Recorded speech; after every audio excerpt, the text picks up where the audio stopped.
Well, Dalal Street fell sharply on Friday to clock its biggest single-day decline in 4 months. IT stocks got battered in trade today. However, the markets ended in the green for the 4th straight week. Hello and welcome to the Editors Roundtable. This week, we take stock of the first quarter IT earnings, which was a damn squib. We put spotlight on the global investors betting big on India and tell you why you should be cautious on mid and small caps. I'm Sonia Shenoy, and with me, all the editors here, Prashant, Nimesh, Nigel. We have Hiren right here with us in the studio as well. Folks, you know, there are of course 2 big movie releases this weekend. There's Oppenheimer, Barbie, and as every movie has a climax and an anti-climax, our markets had an anti-climax, right? I mean, by the end of the week. Just Infosys, right? I mean, actually, that headline that you said, Sonia, right? That the market fell 1%. It was the biggest fall in 4 months. Yeah. That tells you something, right? We've not had a 1.25% fall in 4 months now. Yeah. And I think if you look at the Bank Nifty, maybe small cap index has fallen 2% like we had one of these days. But it's been incredible. And it's not just India, right? I was looking at the US, the S&P has not fallen 1% in the last 38 trading sessions. Oh, wow. So it's a, you know, no, it's an up and up market. It was a great market, so to speak, until what happened with Infosys. Yeah. And give and take everything, it's been a 13-14% rally in just 3 months, right? That's the kind of traction that we've seen. But Hiren, before we, get our discussions going, your thoughts, did you feel like this is a good opportunity to buy the kind of dip we saw post the Infi fall? Or do you think that now you need to get a bit cautious on the market? On the overall market or tech? On the overall market. No, I think, look, I mean, one should always be judicious, but I'm bullish on the markets. I think markets intermittently will correct. They will find reasons like Infosys was a good reason for the market to correct, because otherwise it's very difficult to get a bull market to correct, right? You need a solid reason for people to step back a little bit. Some of those little excesses which build up when you have the market continuously running up, you need something to break to cool off the markets, and I think that's what's happening. But does that concern me? Is that a beginning of a deep correction? I don't think so. You know, I think it's still I'm glad that you said you're bullish on the market, because I think you're in a minority camp right now, because I've been talking to a lot of investors, mutual fund guys as well as individual guys. They all seem to be raising cash levels. They're all sounding very cautious. They want to just stay away from the market for the time being. And that's exactly the reason why the markets are not falling as well, right? Everybody wants to buy the dip, and maybe that's not happening. Yeah. How are you positioned? I know you're bullish, but largely within sectors, how are you looking at repositioning yourself, given that some sectors have done very, very well and have moved very fast? Look, Nimesh, I think my view has been that, first of all, about raising cash and stuff like that, we don't do that, right?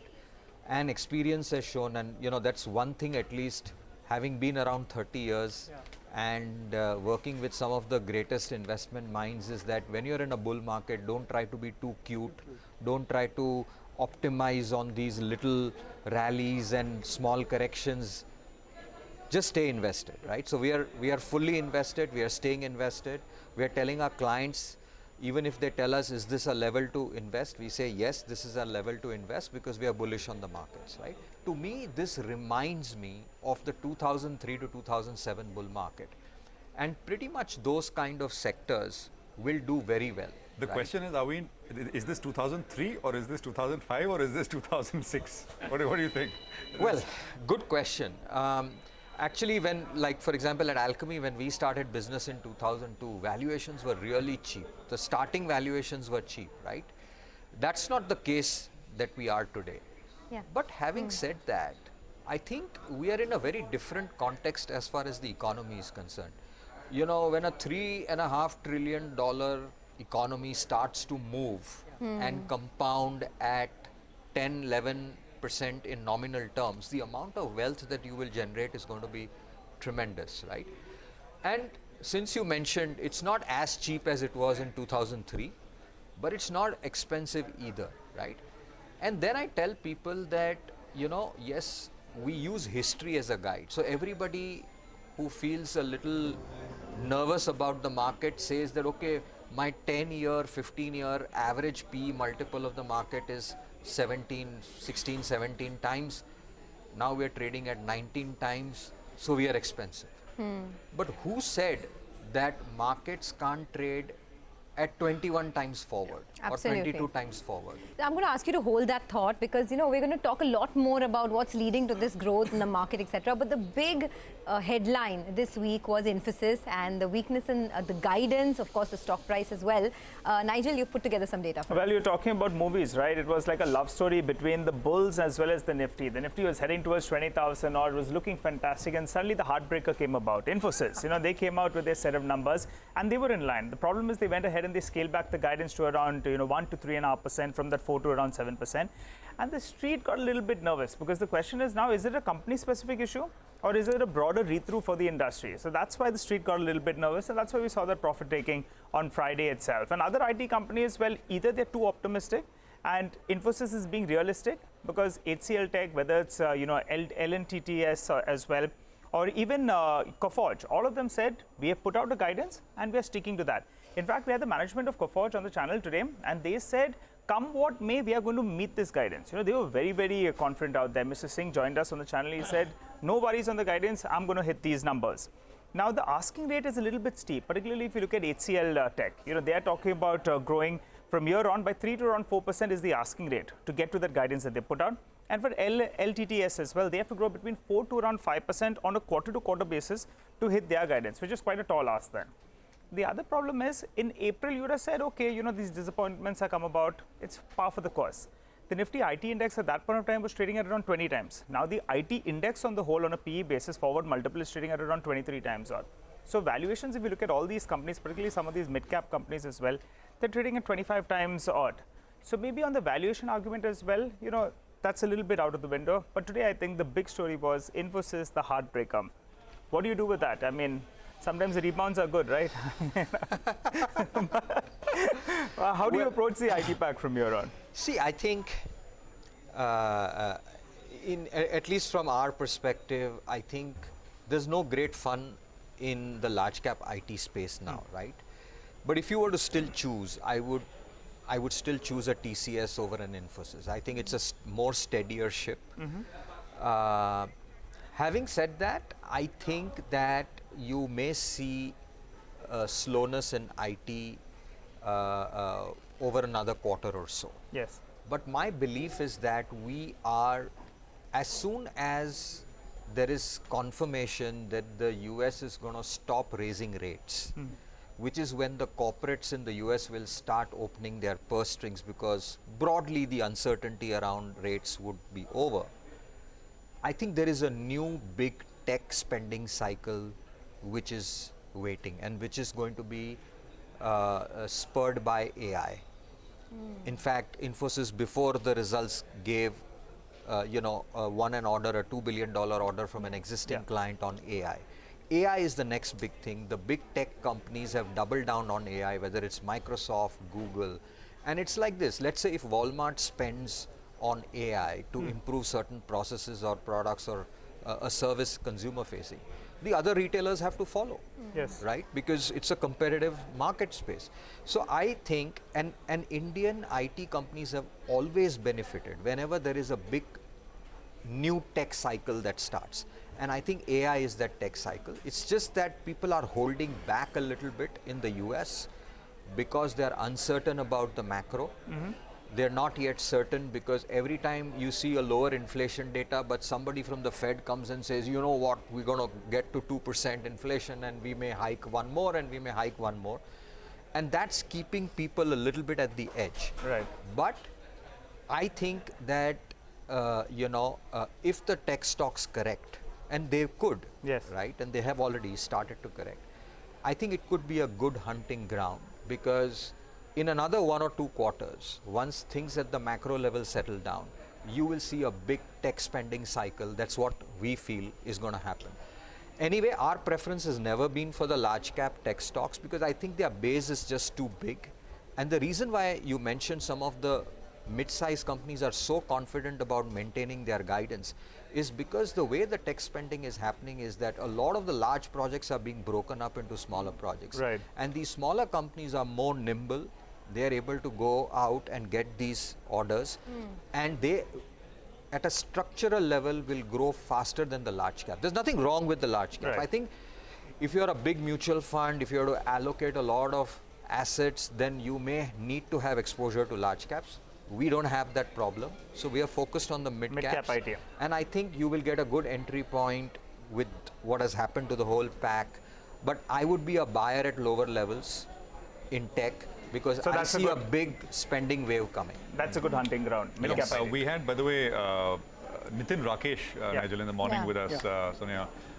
He was, of course, with emphasis now, but I asked him whether he wants to wear his old market hat, and I asked him whether he would buy IT stocks. Of course, he's got skin in the game, and so the answer is in the affirmative, but he was very clear. He said this is a secular, structural kind of story, and Indian IT will continue to do very well. I want to just point out a few headlines now, and I did this with China. I mean, with the negative press that China has been getting over the last many months, and I put out a few headlines the last time on this program. I want to put out the positive headlines that India is getting in the global press. Now, there are various ways to read it, right? People say, well, we've seen the story play out before, and it's not good news because it's getting so much publicity, peak bullishness, etc. But for what it's worth, let me just quickly tell you, because the optimism from FIs has been super strong. The numbers are on your screen. FIs in the last 3 months have put in 75,000 crores in terms of money into the market. And, month so far has been almost 20,000 crores. In June, it was 27,000 crores. In May, it was 28,000 crores as well. So we are talking some very, very large numbers. On to the clippings, right? And just not even looking at beyond this 1 week, actually maybe 1.5 weeks or so in terms of what we picked up. Capital International, one of the big kind of global funds, the bluest of blue chip names with a substantial amount of investment in India, put out this essay which they titled, "Would India be the breakout emerging market of this decade?" There was Martin Wolf, who's the famous columnist at Financial Times, who asked this, not asked, but he basically opined that Western leaders are making a sensible bet on India. Bernstein put out a note basically reviewing the decade under Prime Minister Modi and the reforms that the country has seen. There was a headliner at a G20, out of Gandhinagar, where the World Bank chief basically said that he's most bullish on India in a long time. And to kind of wrap this up, out of the Harvard Business Review, which basically looks at business strategy, etc., there was an article which I picked up, which was interesting. They said, "Does your company have an India strategy?" A lot of India, right? India is the hot headline in that sense. You didn't say this is India's decade. I'll tell you, by the way, today EPFR put out a note. Actually, it was JP Morgan which was using EPFR data, and they said that India remains the highest net bought emerging market YTD among those that report weekly data. So it's how you look at it, right? Because at least for me, I've also seen this play out in 2007, as you have and many of us have, Hiren. But the difference is China was still the predominant player.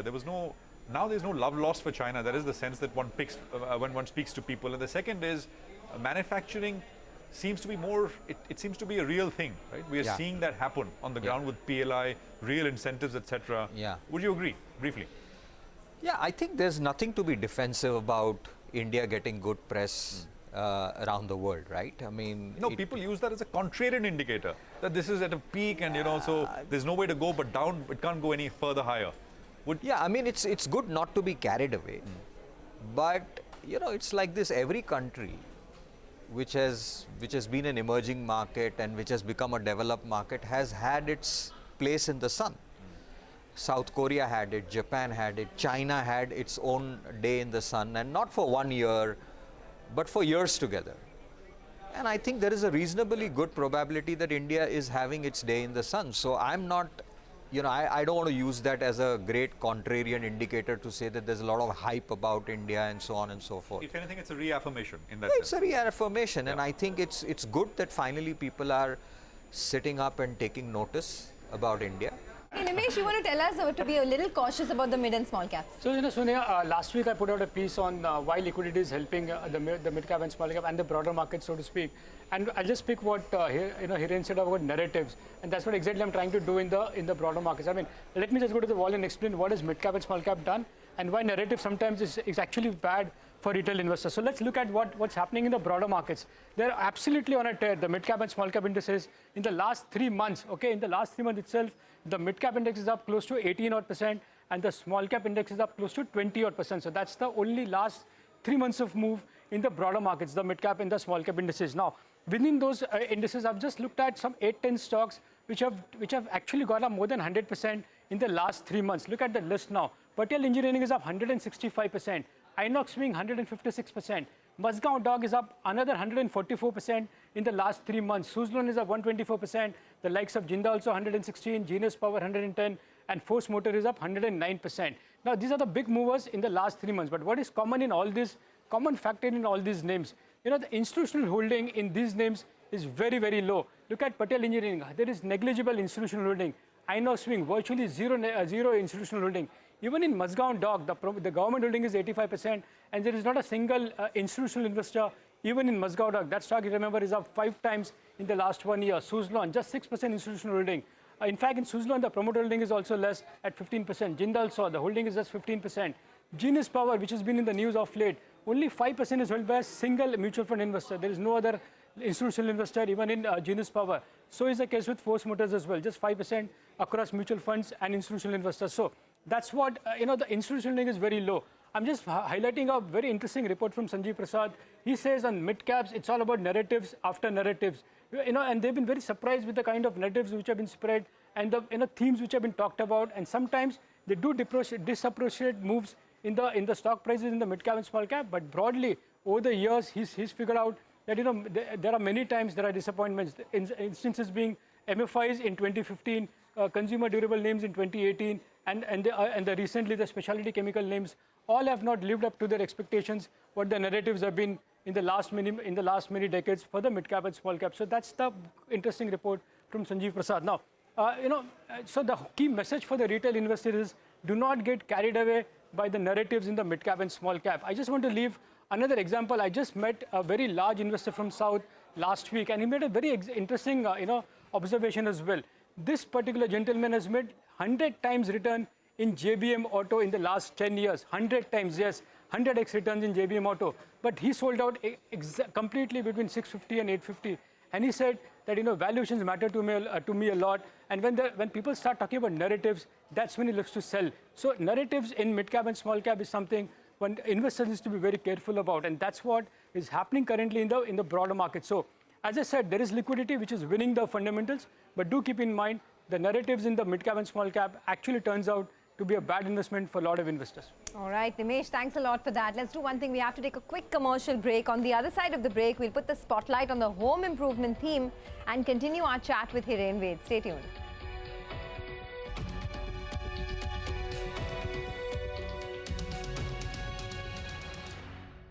Okay, well, now we're going to focus on one theme that was the big theme of this week, which is the home improvement sector. If you missed out on the action last week, Polycab was clearly the stock of the week. Even amidst the fall that we saw on Friday, give and take everything, Polycab is now up 75% in 2023. It had a rocking Q1 where the company spoke about a 50 to 60% growth in their volumes in just one quarter. But it was not alone in this cables and wires business. Havells reported a very strong growth in their cables and wire business as well. Overall, Q1 revenue growth was 14%, but particularly in the cables and wires business, the revenues went up 24%, and the stock is up almost 30% in 2023. Finolex Industries as well reported an improvement in margins this time. So there is a two-pronged positive effect. One, of course, volume growth is picking up for the sector, and second, raw material costs are falling. Now, look out for a couple of stocks in the weeks to come. Kajaria Ceramics, one of the stocks which is at a fresh 52-week high. It will be reporting its earnings on the 26th of July. Motilal Oswal expects Kajaria to report a volume growth of 9%, and easing cost pressure will aid the earnings by about 10%. The company is also focusing on capacity expansion as well as an increased dealership network. The other stock I'm looking at is KEI Industries. It comes out with numbers on 31st July. It gets 90% of its business from cables, both B2B as well as from retail. Earlier, the company had guided for a very strong growth in FY24. They expect the revenue to be 16 to 17%. Astral Pipes is the other one. The stock has already gone up about 30% this year. And Crompton Consumer, the stock is up 18% from the lows in April. Now, what's aiding home improvement stocks? As I said, strong volume growth, real estate demand picking up, and easing raw material costs. The only problem is valuations. Let's take a look at the valuations here. The most expensive on the street is Astral, 61 times forward. After that, Havells at 45 times, Polycab is at 37 times forward, and a couple of others on your screen. So Hiren, my question to you is this home improvement space, right? I mean, it's something that has come back in a big way. Does it still make sense to enter this pocket now, or do you think that valuations have become too expensive? Yeah, so I think it's definitely a secular growth story. We've seen stocks do phenomenally well. But I think valuations are also now leave no room for error, right? So I think if you have a really long-term view, or I would say that if you encounter a quarter where for some reasons the numbers are not as per expectations and you get a correction, I think it would be wiser to buy on a dip rather than chase the current momentum in the home improvement stocks, right? Because see, what happens is that when any sector secularly keeps delivering, there is a tendency of the valuations to assume that there is going to be nothing wrong, right? So I think, as I said, I continue to believe that it's a secular sector, but I would buy if there is a correction in the market, or if an odd quarter is not as per expectations, and I would use that correction to buy in a secular growth story rather than chasing it at this point in time. You were talking to us about QSR. I mean, actually, you were talking about some of the consumption at the lower end, which Yes. perhaps is not done well, Yes. which can do well. Yes. Tell us one or two pockets where one should look at for opportunities. Yeah, I mean, without getting into names, right? I mean, the leading QSR company, for example, hasn't gone anywhere, hasn't participated in this rally. Or let us say some of the value retailers, or let us say some of the footwear companies, which essentially when you are wherever you are catering to a low ticket consumption item, and where because of inflation, the consumer has been hurt and demand hasn't been so great. Also, these companies got hurt because of raw material inflation, right? So now raw material prices are coming down. And Lever alluded that they've seen a bottoming out of rural demand.